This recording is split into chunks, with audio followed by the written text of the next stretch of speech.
Kapag hindi gusto ng nanay ko yung ulam ay dadabugan niya o kaya hindi niya lulutuin. Oversharing din siya sa mga tao kahit na hindi naman niya ganun ka-close. At pag di ko siya napagbigyan na isusumbat niyang lahat ang naitulong niya sa akin. 29 na ako, kasal at mayroong 2 anak. At sa akin nakatira ang bunso kong kapatid kasama ang nanay ko. By the way, wala na pala akong tatay. At 4 kaming magkakapatid. 1 taon pa lamang yung bunso namin noon at 4th year high school ako nang sumakabilang buhay ang tatay ko. Tricycle driver yung tatay ko noon at ang nanay ko naman ay nasa bahay lang. Kaya nung nawala yung tatay ko noon, ay kung ano-ano na yung pinasok na trabaho ng nanay ko, may itaguyod lang kami. At dahil nga panganay ako, nag-working student ako para mapag-aral ko yung sarili ko. Nabukod doon ay nakakapagbigay ako sa nanay ko pang allowance sa mga kapatid ko. Nang makagraduate ako, ay nagtrabaho ako agad para makatulong sa pagtatapos ng 2 ko pang kapatid. Elementary pa lang yung bunso naming kapatid no. Bukod doon rin napagawa ko rin ang aming bahay at nakabili ng mga appliances. Isa akong supervisor sa isang motor company at sakto lang ang sahod. Pero dahil marami akong bonuses, madami akong naipunda. Nag-asawa ako sa edad na 24 at ngayon meron na akong 2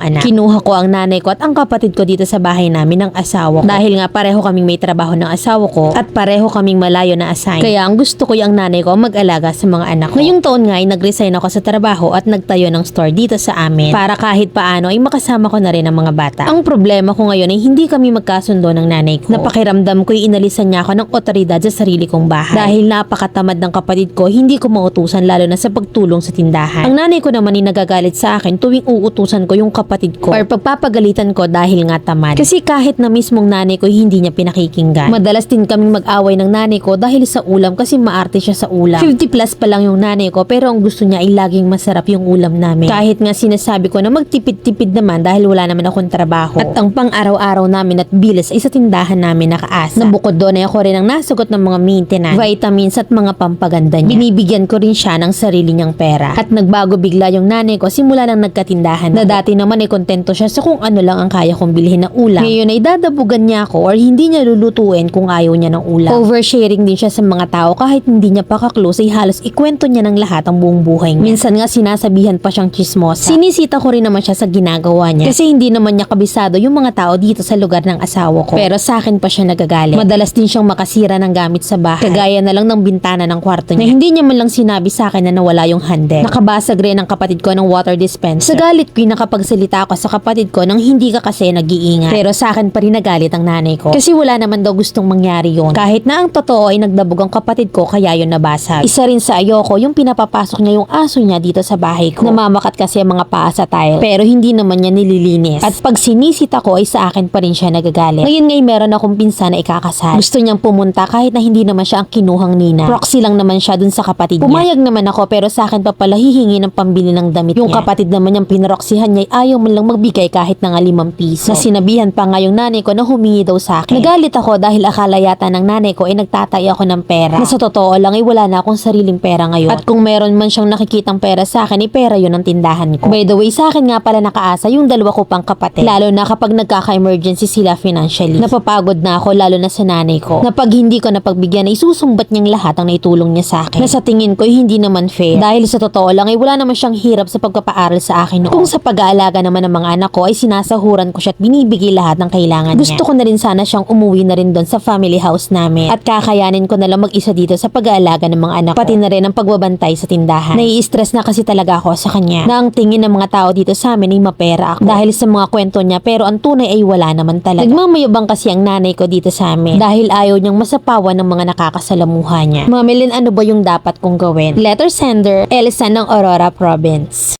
Sabi ko na nagmamahanga ang nanay mo. Overshare kahit na walang ambag. Nagmamayabang ng mga bagay, wag lang maungusan ng mga amiga. Maging angat lang ang sarili. Mima, mahirap yan. Kasi pipigain ka niyan hanggat may mapipiga, may maipagmayabang lang. Kakarampot lang ang tinutubo sa tindahan. Pag ganyang kaluho ang ina mo, lugi ka dyan. Total sabi mo may bahay naman kayo. At may 2 ka pang kapatid sa family house. O edi pa uwiin mo na't magsama-sama sila. Hindi rin kasi nakakagaan ng business yung style ng ina mo. Chismosa, pabida, konsentidora na siguradong may pagkaingkitera. Ilayo mo siya sa ganyang environment. 50 plus pa lang yung mother mo, hindi pa katandaan. Kapag lagi yung nasa tumpukan, maraming buhay ang masisira pa niya. At sa halip na sustentuhan mo, magsari-sari store siya dun sa inyo. Nang magets niya yung sitwasyon niya. Gagaan niyang pamumuhay niyo. At saka masakit din niyang sumbatan ha. Daig pang may kutsilyo sa dila yan. But despite of being mean ni mother, for sure naman ako na naging mabuting ina siya sa'yo. Kaya nga ganyang hindi mo matiis ang ina mo. Maging honest ka sa kanya. Dumaing ka rin sa kanya ng problema. Yung daing na hindi panunumbat ha. Kasi baka mamaya akala akala niya pinagdadamutan mo lang. At saka Mima, hindi rin kasi maganda yung magkakasama. Baka tuluyang maging malayo ang loob mo sa kanya. Sabi nga, huwag kang malilito ha. Na kung gusto nyong magkalapit-lapit, maglayo-layo kayo. At kung gusto nyong magkalayo-layo, pwede yan, maglapit-lapit kayo.